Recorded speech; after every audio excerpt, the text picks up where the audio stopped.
دین اسلام کی بنیاد جن 5 چیزوں پر ہے ان میں ایک بات زکوٰۃ کا ادا کرنا بھی ہے۔ نماز کے بعد قرآن مجید میں اور احادیث مبارکہ میں جس بنیادی چیز کا ذکر کیا گیا وہ زکوٰۃ کا ادا کرنا ہے۔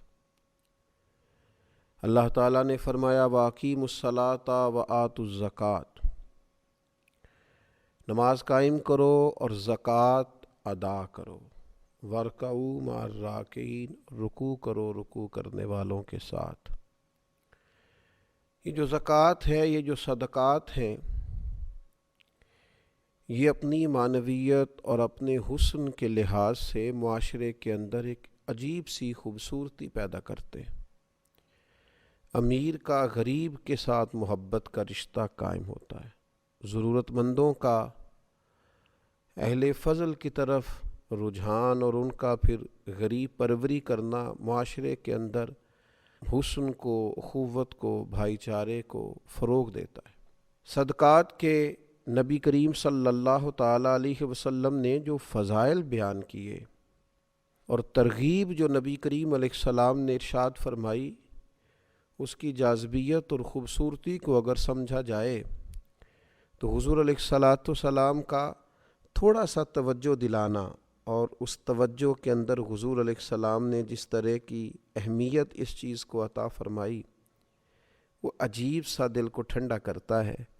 اللہ کے حبیب علیہ السلام نے ارشاد فرمایا کہ یہ جو صدقہ ہے یہ تو برے خاتمے سے بچا لیتا ہے۔ اتنی بڑی بات، اتنا بڑا اجر، یعنی انسان کو سب سے زیادہ جس بات کا ڈر ہوتا ہے وہ یہ ہوتا ہے کہ اختتام کہیں برا نہ ہو جائے۔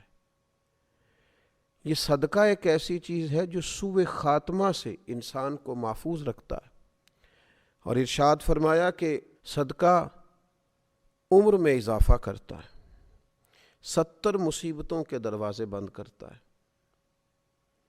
اللہ تبارک و تعالیٰ کے حبیب علیہ السلام نے اس قدر زیادہ اس کو پسند فرمایا اور اس قدر زیادہ توجہ دلائی کہ فرمایا دوزخ سے بچ جاؤ، چاہے کھجور کا ایک ٹکڑا صدقہ کر کے ہی دوزخ سے بچ جاؤ۔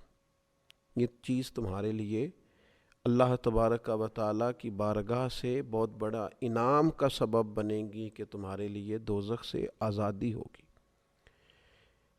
یقیناً جس بات کے فضائل ہوتے ہیں، جس کام کے فضیلتیں ہوتی ہیں، اسے نہ کرنے کی وعیدیں بھی ہوتی ہیں۔ تصویر کا دوسرا رخ بھی ہوتا ہے، ایک کام کیا جائے گا، اس کے فضائل ملیں گے، اجر ملے گا، ثواب ہوگا، اللہ رسول کی رضا نصیب ہوگی، معاشرے کے اندر غریب پروری ہوگی، لوگوں کا خیال رکھا جائے گا، انسان کے اندر رقت قلبی پیدا ہوگی، درد دل پیدا ہوگا، زکوٰۃ ادا کرنے سے، صدقات کرنے سے دوسروں کے بارے میں اس کی طبیعت کے اندر ڈھیر سارے خیر کے جذبات پیدا ہوں گے۔ لیکن اگر یہ کام نہیں کرتا، وسعت کے باوجود نہیں کرتا، اس پر فرض ہے نہیں کرتا، تو یقیناً پھر اس کی وعیدیں بھی ہوں گی، اس کے لیے سزائیں بھی ہوں گی۔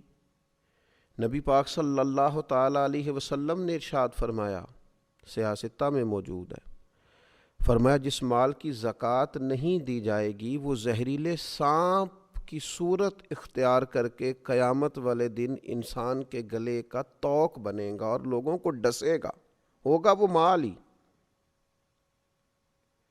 یہ مال اللہ کا فضل بھی ہے، لیکن اگر اس کی زکوٰۃ ادا نہیں کی جاتی تو یہ ایک زہریلے سانپ کی صورت میں صبح قیامت انسان کے سامنے لایا جائے گا، بخاری میں موجود ہے۔ کیوں صحیح طور پر حساب کر کے، توجہ کر کے، اور کوئی مشکل نہیں ہے آپ کو، اگر آپ مال کے نصاب ہیں تو اس مال پر سال گزرنے کے بعد آپ کو 2.5% زکوٰۃ دینی ہے، 40واں حصہ دینا ہے، تو یہ کوئی مشکل کام نہیں ہے، لیکن نہ کریں گے تو اس کی سزا نبی پاک صلی اللہ تعالیٰ علیہ وآلہ وسلم کی خدمت عالی مرتبت میں خواتین حاضر ہوئیں تو ان کے ہاتھوں میں سونے کے کنگن تھے۔ اللہ کے حبیب صلی اللہ تعالیٰ علیہ وسلم نے فرمایا ان کی زکوٰۃ ادا کر دی، تو انہوں نے نفی میں جواب دیا، تو آپ صلی اللہ تعالیٰ علیہ وسلم نے ارشاد فرمایا کیا تمہیں پسند ہے کہ تمہیں آگ کے کنگن پہنائے جائیں؟ ڈر گئی، پریشان ہو گئی. تو اللہ کے حبیب علیہ السلام نے انہیں تاکید فرمائی کہ اس سونے کی جو تم نے ہاتھ میں پہنا ہے اس کی زکوٰۃ ادا کرو. ایسا نہ ہو کہ یہ آج تو تم نے سونے کے کنگن پہنے ہیں اور قیامت کے دن تمہیں آگ کے کنگن پہنا دیے جائیں. تو جو لوگ بھی مالک نصاب ہیں، صاحب استطاعت ہیں اور جن پر زکوٰۃ فرض ہے، وہ اس بات کا اچھی طرح خیال کر لیں کہ یہ زکوٰۃ مال کو پاک بھی کرے گی، فائدہ بھی کرے گی، اللہ کی رضا اور خوشنودی کا باعث بھی بنے گی. اور نہ ادا کریں گے تو ایک تو یہ کہ آخرت کے اندر اس کو یہ والی سزائیں ملیں گی کہ آگ کے کنگن پہنائے جا رہے ہیں اور مال سانپ بنتا جا رہا ہے. حضور علیہ السلام نے یہاں دنیا کے اندر بھی ارشاد فرمایا کہ خشکی اور تری میں جو تمہارا مال ضائع ہوتا ہے وہ زکوٰۃ ادا نہ کرنے کی وجہ سے ہوتا ہے.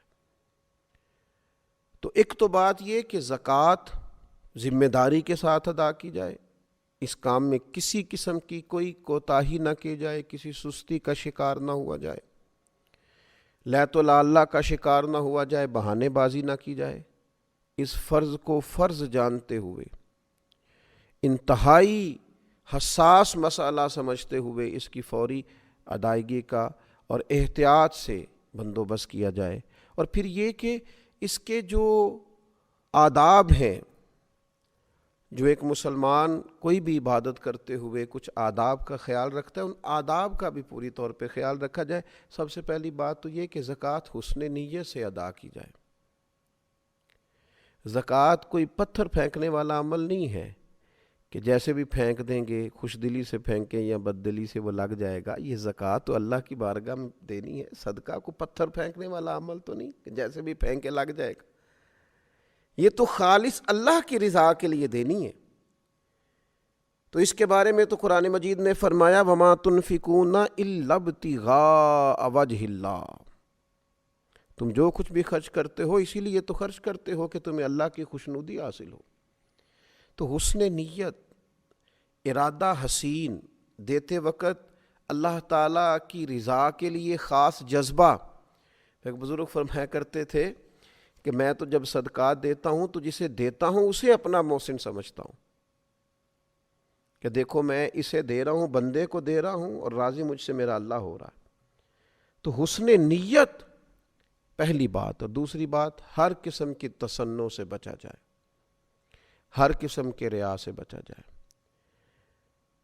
یہ دے کر کے اور کسی قسم کا بھی اگر دکھلاوے کا مزاج بنایا جائے یا کسی شخص کو کسی بھی طور پر بتایا جائے تو یاد رکھیے گا حضور علیہ السلام نے فرمایا اللہ قیامت کے دن ارشاد فرمائے گا انہی سے جا کے اجر لو جن کو دکھانے کے لیے تم عمل کرتے تھے. تو تصنع سے پورے طور پر اور مکمل طور پر اجتناب کیا جائے. اور پھر جسے دیا جائے اس پر احسان نہ جتلایا جائے، ایذا نہ دی جائے، تکلیف نہ دی جائے. ہمارے ہاں جس طرح سے لوگ کہتے ہیں آپ ابھی آ گئے، یہ تو میرے سونے کا ٹائم تھا، کل آئیے گا، پرسوں پتہ کر لیجئے گا، ہاں میرا ارادہ بن گیا ہے، آپ صبح وقت پر آ کر لائن میں کھڑے ہو جائیے گا. اللہ تعالیٰ نے جب آپ کو دیا ہے تو اس طرح تھوڑی دیا ہے. معاذ اللہ، آپ ایذا نہ دیں، تکلیف نہ دیں. وہ کسی نے کہا تھا کہ لوگوں کو ملا ہے تو مقدر سے ملا ہے، ہم کو تو مقدر بھی تیرے در سے ملا ہے. تو اللہ نے جب دیا ہے تو کرم سے دیا ہے. تو جب یہ ذہن ہو کہ مجھے کرم سے ملا ہے تو پھر دیتے وقت تکلیف نہ دی جائے، اذیت نہیں دی جائے. قرآن مجید نے فرمایا یا ایھا الذین آمنوا لا تبطلوا صدقاتکم بالمن والعطا، اے ایمان والو احسان جتلا کر اور ایذا دے کر اپنے صدقات کو باطل نہ کر لینا. اپنے صدقات باطل نہ کرو، احسان جتلا کر اور دل آزاری کر کے ایذا دے کر ان کو ضائع نہ کرو، باطل نہ کرو. تو کبھی بھی اس شخص کو جس کو آپ کچھ دے رہے ہیں، عطا کر رہے ہیں، اس کو کسی طور پر بھی کسی اذیت میں مبتلا. اگر قرآن مجید کے یہ دو لفظ سمجھ لیے جائیں نا، یا ایھا الذین آمنوا لا تبطلوا صدقاتکم بالمن والعزا، اے ایمان والو تم احسان جتلا کر، تکلیف دے کر اپنے صدقات کو باطل نہ کرو۔ اگر اس کو سمجھ لیا جائے تو پھر تو انسان جو لینے آئے اس کا اعزاز کرے، اسے ہر تکلیف سے بچائے کہ اللہ نے حکم دے دیا ہے کہ تم نے اپنا صدقہ باطل نہیں کرنا، کسی قسم کی تکلیف نہیں دینی سامنے والے کو۔ اور پھر چوتھی بات یہ ہے کہ عمدہ مال اللہ کی راہ میں دیا جائے، اچھی چیز اللہ کے حضور پیش کی جائے، مالک کی بارگاہ میں پیش کی جائے تو پھر خاص چیز پیش کی جائے۔ جو لوگ محبوب کو تحفہ دیتے ہیں وہ بڑا قیمتی تحفہ خرید کے لاتے ہیں اور پتہ ہے بڑا قیمتی ہے، پھر بھی اس کو سجاتے ہیں، سنوارتے ہیں، کسی خاص جگہ پہ اس کو پیک کرتے ہیں، اس کے اوپر پھول لگائے جاتے ہیں، بڑے حسین انداز میں اپنے پیاروں کے لیے تحفے بھیجے جاتے ہیں، گلدستے منگائے جاتے ہیں۔ یہ میرے استاد ہیں، یہ میرے بھائی ہیں، یہ میری محبت کی جگہ ہے۔ لوگ بڑے اعزاز کے ساتھ تحفے روانہ کرتے ہیں تو اللہ کے حضور پیش کرنا ہے، رب رسول کی رضا کے لیے دینا ہے۔ تو قرآن مجید نے کہا لن تنالوا البر حتی تنفقوا مما تحبون، تم ہرگز نیکی کو نہ پہنچو گے جب تک اپنی محبوب چیز راہ خدا میں خرچ نہ کرو۔ ایک شاعر نے بڑی خوبصورت بات کی تھی، اگرچہ اس نے نقشہ تو کربلا کا کھینچا ہے، لیکن اس نے کہا تھا لاش اکبر دی ویکھ حسین کیا، گل یار دی گلو نہیں لائی دیے، دائم سونے محمد دے نام اتوں سونی چیز ہی وارنی چاہی دیے۔ دیکھو ان کے نام پہ دینے لگے ہیں تو پھر ہم نے کس طرح کے نگینے دیے ہیں، کس طرح کا حسن دیا ہے، کیا کچھ نکال کے پیش کر دیا ہے۔ دھرتی نے ایسے لوگ نہ کبھی پہلے دیکھے نہ کبھی بعد میں دیکھے گی۔